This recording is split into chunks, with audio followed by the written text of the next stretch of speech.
on to another video. Right now I'm about to show you guys my tactics, which a lot of players that play against me hate, but how I get open, how I get them off me, how I kind of be cheating. But if you're gonna be great, you gotta do what you gotta do, all right? If you do it here, like, comment, subscribe. Hey, we almost at Christmas. Let's get it. What I want you guys to pay attention to is obviously I'm putting Mills at a disadvantage right now, putting him on my hip side, just to show you guys this tactic right now. If I go downhill and I'm attacking, you can be aggressive with me, and I'm here, he naturally throws me off my path, even though I'm the bigger player. I'm not putting myself in a position right now to protect myself or be strong. So as you guys can see, the reason why he was able to throw me off my path, when I'm here, my hand is under his. I was talking to you guys previously about hand-to-hand combat, and this right here is one of the first tactics about hand-to-hand combat. Players in the NBA use this all the time, and I call this a swim. Pretty much what I'm doing is using his momentum that he's putting on me here, and I'm swimming out of it, making his body fall forward, allowing me to get into a more athletic position here, putting him behind me. 9 times out of 10 players in their egos try to get back, try to get that block, and that's how you get that and one foul. Ready? All right, nobody.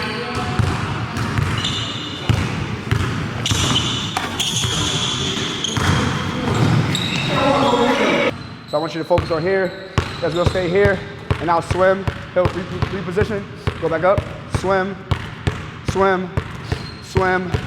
We can attack, get into our shot.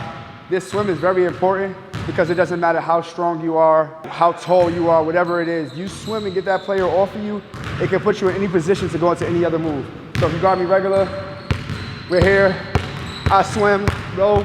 Now I can attack middle, I can attack back, but from that simple tactic and that hand-to-hand combat, it allows you to get into another move, allows you to protect yourself. And it's a little cheating tactic to get you a little separation and get a bucket, all right? Trust me, my L's, they know. For my next tactic of what I like to do when I'm trying to get past a defender that's always putting a hand out, this is a little problem that I normally had to face. When I play against guards or players that tend to keep their hand here, it doesn't allow me to get into my shot. This is one problem that I used to face when I had played against Fonby last year and prior to that.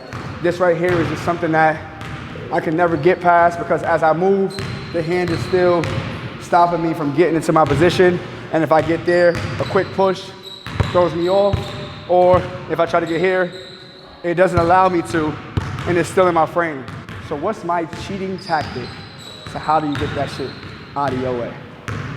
What I like to do now, if I'm in a 5v5 situation where I have unlimited dribbles, I want to load this hand to sleep, because obviously we want to see a hand down, man down. So if the hand drops, we want to get into our shot, knock it down. But if not, the tactic I'm going to use is here to get up into the layup. What I did here was, pay attention to it tightly, is when I got here, what I did was my hand was here. It's quick, it's subtle. I'm kind of grabbing him, but I'm kind of smacking that hand down because I feel like this put me at a disadvantage, so I have just enough right to get this out of my way as a disadvantage. If I try to go somewhere and he stops my progression and the ref doesn't call it, I understand what type of game this is about to be. I understand what type of physicality about to call it on, and I'm about to match that same energy. Normally I get calls called against me because I'm the bigger guard, so what I try to do is be elusive at first, and when they least expect it, be aggressive. So I'm getting here from the situation, getting by, getting into my shot, allowing me to see if the next option behind him, put that ball down, you can contest. If he still stays top side when I attack, and there's another option, you keep coming, and I have him here, we have to figure out what's the next option for the shot. But once you get the first tactic down pat, remember I showed you guys over these scoring drills and how you get into your shot. So the next thing you should do your natural thing, put the ball in the basket. Get here, see it, attack. You know, the little L's can be blocked. So that's how you block it. You can switch sides. Boom, same tactic.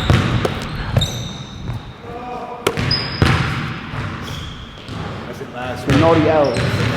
The naughty L's. I don't know if you guys have been watching a lot of like Instagram and ESPN stuff like that, but you guys seen Tyrese Maxey. there was a video that came out where Tyrese Maxey got really big, but he was doing a lot of hand-to-hand combat stuff with Chris Johnson. I was recently out in LA with Chris Johnson, got a chance to train with him, work with him, and see his tactics. And one of the things that he did that I've seen, that I've stolen from James Harden, is picking your arm up. So picking your arm up is something that me and this guy loves to do and get into it all the time. Like I say, he's such a talented defender, and I have to figure out different tactics to get him a little frustrated, get him against the referees, and try to get easier shots. Sometimes it works, sometimes it doesn't, and you have to understand, trust your work and what you're doing. So if I'm here, and also it's another handout situation. If I'm here and I'm doing a move and I'm not able to get into it, I'm taking his arm with me. More than likely, we'll have a ref on this side, we'll have a ref on the outside, or the ref will be behind me. The ref behind me won't be able to see his hand here. It'll just look like he's clotheslining me.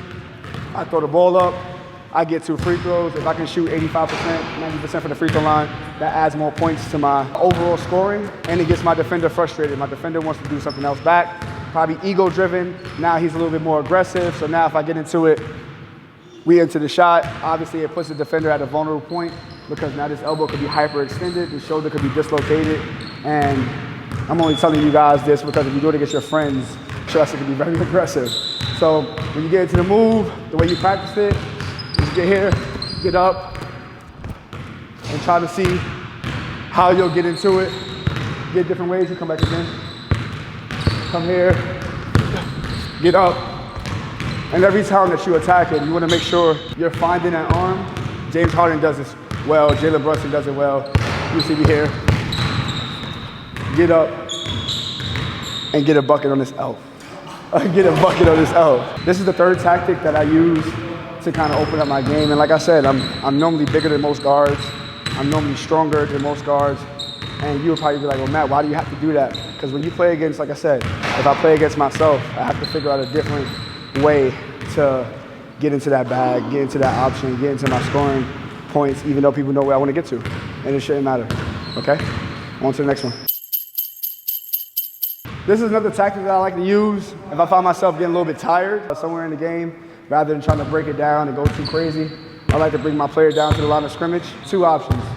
The player can jump top side. The player jumps top side. We're attacking back to get an easy basket. But if we're going to play this honest, gluteus maximus is going to come and play on this one. So what I'm going to do right here is bring my player down to the line of scrimmage, come off, and hold. Holding here makes him have to stay on the top side of me. If he tries to run around and get over here, he could just snake and attack, but it puts us at a disadvantage because it'll be a player, where it'll be me and Mills going downhill, a 2v1 against whoever's in the paint, and more than likely between both of us, it's going to be a bucket. Okay? So I want you to try to get around me as hard as you can. You probably won't, but we don't like these elves anyway, So like, Hey, we don't like this elf. Elf. Oh, my bad.